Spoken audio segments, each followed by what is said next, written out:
تو شیطان قیامت کے دن اعلان کر دے گا جو میں نے دنیا میں تم سے وعدہ کیا تھا نا، میں تو آج اعلان برات کر رہا ہوں تم سے. یعنی دیکھیں اینڈ ٹائم پہ آ کے وہ دھوکہ دے جائے گا. ہمیں تو ویسے دنیا میں ہی پتا ہے، اور یہ اللہ تعالیٰ کی شفقت ہے کہ اس نے اس دنیا میں آخرت کی فلم چلا دی ہے. یعنی یہ ہونے کے بعد اگر پتہ چل رہا ہو تو انسان کہے گا کاش مجھے دنیا میں پتہ چل جاتا نا تو میں اپنا راستہ درست کر لیتا. تو سرکار دنیا میں پتہ چل چکا ہے، پیپر آؤٹ ہو چکا ہے، اس کے جوابات بھی بتا دیے گئے ہیں. صرف پیپر نہیں آؤٹ ہوا، جواب بھی بتا دیے گئے. اب کوئی شخص خود ہی بدبخت ہے کہ وہ پیغمبروں کا راستہ چھوڑ دے اور شیطان کے راستے کے اوپر چلے. ابھی تو جناب ذرا اگلے الفاظ سنیں. وَمَا كَانَ لِيَ عَلَيْكُمْ مِن سُلْطَان، اور مجھ میں تو ایسی کوئی قدرت نہیں تھی تمہارے معاملے میں کہ میں تم پر کوئی زور زبردستی کر سکتا. إِلَّا أَن دَعُوتُكُمْ، سوائے اس کے کہ میں تمہیں دعوت دیتا تھا. لے جی یہ مقدمہ بھی بالکل کلیئر ہے کہ جو لوگ دنیا میں کہتے ہیں کہ ہم سے شیطان نے یہ کام کروایا اور اس کی پلی لیتے ہیں، کیا خود ہوتا ہے. شیطان نے اس حوالے سے تو کروایا ہوتا ہے کہ وہ دعوت دیتا ہے، اس حوالے سے شیطان نے نہیں کروایا ہوتا کہ وہ زبردستی کرواتا ہے. یہ ذہن میں رکھیے گا، وہ صرف دعوت دیتا ہے.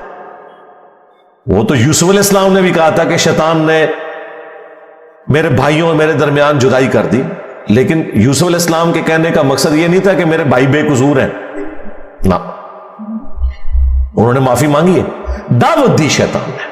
ظاہر شیطان نے تو دعوت دینی ہے. تو یہاں پر واضح ہے کہ شیطان قیامت کے دن کہے گا کہ مجھے تم پر کوئی زور نہیں تھا سوائے اس کے کہ میں تمہیں صرف بلاتا تھا برائی کی طرف. اور دنیا میں اچھائی کی طرف بلانے والے لوگ اور وہ سگنلز زیادہ آتے ہیں آپ کی زندگی میں ایز کمپیئر ٹو برائی کے.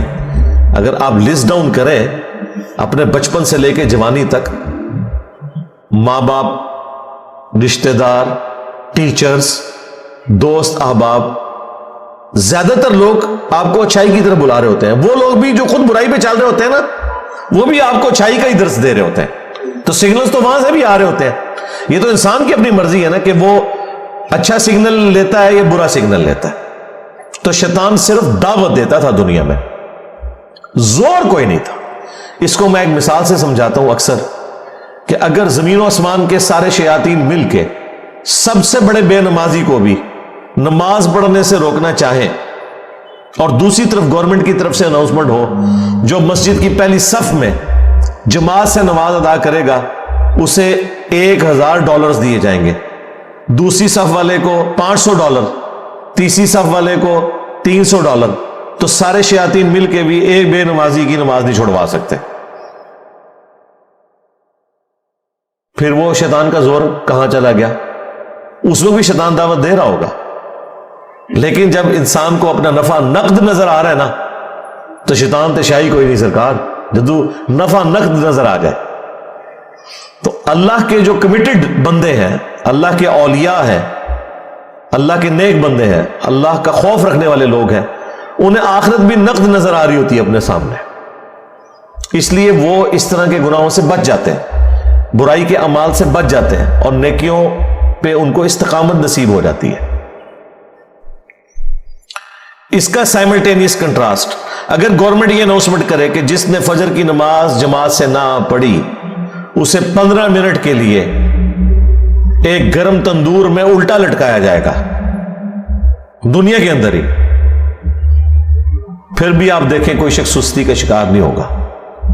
اگر واقعی ایسا ہو جائے، آپ اپنے ملکوں میں دیکھ لیں، یہاں کے بگڑے ہوئے لوگ جب یورپ اور امریکہ میں جاتے ہیں کوئی قانون کی خلاف ورزی نہیں کرتے، انہیں پتہ ہے یہاں پہ سگنل توڑنے کے اوپر اتنا بڑا جرمانہ ہے، اور وہاں 15-20 سال گزارنے کے بعد پاکستان میں جیسے ہی لینڈ کرتے ہیں تو فوراً یہاں پہ قانون توڑنا شروع کر دیتے ہیں. دنیا میں بھی ہم نے دیکھ لیا کہ جب چیک ہوتا ہے نا آپ کے اوپر فزیکل چیک، پھر یہ انٹلیکچوئل جو چیک ہے یہ خود بخود ختم ہو جاتا ہے. جو مرضی آپ کو برائی کی طرف ابھارے، آپ وہ برائی نہیں کریں گے تو شیطان بھی قیامت کے دن کہے گا مجھے تم پر کوئی زور نہیں تھا. آج تک کبھی ایسا نہیں ہوا کہ کوئی شخص نماز پڑھنے کے لیے مسجد میں جائے اور اس کے سامنے شیطان فزیکلی مسجد کے دروازے پہ کھڑا ہو اور کہ میں نے تمہیں اندر نہیں جانے دینا. نیور. یا وہ بازو سے پکڑ کے کہیں اور پھینک دے. ایسا کبھی بھی نہیں ہوگا. اسے زور ہی کوئی نہیں ہے. اور یہ بھی نہیں ہوگا کہ اذان کی آواز سن کر آٹومیٹکلی آپ کے قدم مسجد کی طرف چل پڑے. ہاں وہ اللہ نے آپ کو اختیار دیا ہوا ہے, اسی کے بدلے آپ کو جنت ملنے والی ہے. اتنا آسان کام ہوتا تو پھر ٹیسٹ تو ختم ہو جاتا, پھر جنت اور دوزخ والا معاملہ تو ختم ہو جاتا. بخاری مسلم میں حدیث ہے اللہ تعالیٰ نے جنت کو ناگوار چیزوں سے ڈھانپ رکھا ہے اور دوزخ کو خوشگوار چیزوں سے ڈھانپ رکھا ہے. یعنی جنت تک پہنچنے کے لیے آپ کو ناگوار چیزوں کا سامنا کرنا پڑے گا.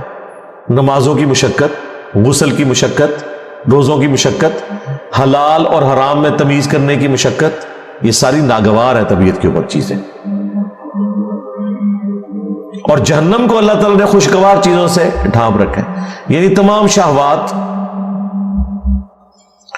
گناہ کے کام جن میں دنیا میں اللہ نے لذت رکھی ہوئی ہے, وہ ہمارے ٹیسٹ کے طور پہ وہ جہنم یعنی دوزخ میں لے جانے والی ہے. اور اس کی ایکسپلینیشن اس حدیث سے ہوتی ہے مشہور زمانہ, جامعہ ترمذی, ابو داؤد, نسائی, ابن ماجہ میں حدیث ہے. حضرت جبرائیل علیہ السلام کو اللہ تعالیٰ نے فرمایا جب جنت کو پیدا کیا کہ جا کے جنت کو دیکھ کے آؤ. جب وہ واپس آئے انہوں نے کہا یا اللہ مجھے نہیں لگتا کہ کوئی شخص تن من دھن نہیں لگا دے گا اس جنت میں پہنچنے کے لیے. کوئی ایسا شخص نہیں ہوگا, سارے کے سارے اس جنت کے لیے کوشش کریں گے. پھر اللہ تعالیٰ نے جنت کو ناگوار چیزوں سے ڈھانپ دیا اور حضرت جبرائیل علیہ السلام سے کہا کہ اب ذرا جنت کو دیکھو جا کے. انہوں نے جب دیکھا نا کہ جنت تک پہنچنے کے لیے یہ ہرڈلز عبور کرنی پڑیں گی, مشقتیں اٹھانی پڑیں گی, حلال اور حرام میں تمیز کرنی پڑے گی. واپس آئے تو اللہ تعالیٰ نے فرمایا کہ سنا. انہوں نے کہا یا اللہ مجھے نہیں لگتا کہ کوئی شخص جنت میں پہنچنے میں کامیاب ہوگا, جتنا مشکل ٹیسٹ رکھتی ہے. پھر اللہ تعالیٰ نے جہنم کی طرف بھیجا. واپس آئے, پوچھا, ان کا یا اللہ کون بدبخت ہوگا جو اس جہنم کے لیے کوشش کرے گا. مجھے تو نہیں لگتا کہ کوئی شخص ایسا عمل کرے کہ جہنم تک پہنچ جائے. پھر اللہ تعالیٰ نے جہنم کو یعنی دوزخ کو شہوات سے, خوشگوار چیزوں سے ڈھانپ دیا, ان کی لذتوں سے, لیکن ہے حرام کام. پھر اللہ تعالیٰ نے فرمایا اب جا کے جہنم کو دیکھ. جب دیکھا انہوں نے کہا کہ مجھے نہیں لگتا کہ کوئی شخص بچ سکے گا, کسی نہ کسی طریقے سے پہنچ جائے گا اس جہنم کے اندر. تو یہ بڑا سینسٹیو مسئلہ ہے. شیطان قیامت کے دن کہے گا کہ میرا کوئی زور نہیں سوائے اس کے کہ میں نے تمہیں دعوت دی تھی, فاستجبتم لی, پس تم نے میری دعوت قبول کر لی. یعنی دعوت مؤذن بھی دے رہا تھا اذان کے ذریعے مسجد میں, اور دل سے بھی سگنل آ رہے تھے. انسان کی اپنی انسٹنکٹ کے اندر موجود ہے, جھوٹ بولنا برا ہے, سچ بولنا اچھا ہے. یہ ہر انسان کو پتا ہے. کسی کو دھوکہ دینا برا ہے, کسی کے ساتھ خیر خواہی کرنا اچھا ہے. تو ہماری انسٹنکٹ کے اندر اللہ تعالیٰ نے اچھائی اور برائی کی تمیز رکھ دی ہے. فَأَلْهَمَهَا فُجُورَهَا وَتَقْوَاهَا. یہ جو قرآن کی تعلیمات ہیں, انبیاء کرام کی جو وحی ہے, یہ تو نور علی نور ہے. آلریڈی ہماری انسٹنکٹ کے اندر نور موجود ہے اچھائی اور برائی میں تمیز کرنے کا. انبیاء کی دعوت کے بغیر بھی موجود ہے, لیکن یہ انبیاء کی دعوت کے ذریعے اللہ تعالیٰ نے حجت تمام کی ہے کہ کوئی شخص قیامت کے دن, سورہ النساء میں آتا ہے نا کہ ہم نے رسولوں کو, انبیاء کو اس لیے بھیجا کہ اللہ کے خلاف کوئی حجت نہ قائم کر سکے. رسولوں کے آنے کے بعد کوئی بالکل ہی گیا گزرا آدمی تھا, ہٹ دھرمی پہ اڑا ہوا تھا, اس کے لیے بھی حجت تمام ہو جائے کہ مجھے بتا دیا گیا تھا دنیا میں, تو میں نے تو صرف تمہیں دعوت دی تھی اور تم نے وہ میری دعوت قبول کر لی. فلا تلومونی, تو آج کے دن مجھے ملامت مت کرو, مجھے برا نہ کہو. ہاں شیطان کہہ رہے ہیں میرے خلاف بھی کلپ نہیں ریکارڈ کرانا، کلپ ریکارڈ کروانا ہے تو وَلُومُوا أَنفُسَكُمْ، اپنے آپ کو ملامت کرو۔ وہ پنجابی میں محاورتاً بولا جاتا ہے نا، منونا پیٹ، اپنی جان نو پیٹ۔ آج مجھے ملامت نہ کرو، اپنی جان کو ملامت کرو۔ ما انا بمصرخکم، میں آج کے دن تمہاری کوئی فریاد نہیں سن سکتا، کوئی مشکل کشائی تمہارے ساتھ نہیں کر سکتا۔ وما انتم بمصرخی، اور نہ تم کوئی میری مدد کر سکتے ہو۔ دیکھ لیں بالکل اس نے سب کچھ چھوڑ دیا۔ اگر کوئی امید بھی تھی کسی شیطان کے اوپر تو وہ بھی ختم ہو گئی۔ یہ شیطان وہ بڑا شیطان بھی ہوگا اور اس کے جتنے چیلے ہیں وہ بھی شیاطین۔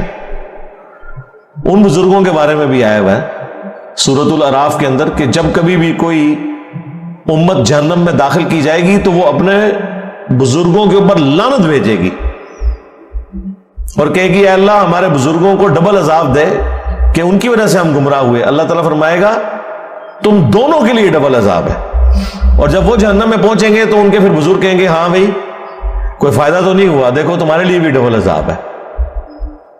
سورۃ الاحزاب میں بھی آیا اینڈ پہ جا کے، کیونکہ ہر آنے والا اپنے بعد آنے والے کے لیے تو بزرگ ہی ہے نا، اس کے لیے وہ غلط لیگیسی چھوڑ کے جا رہا ہے نا۔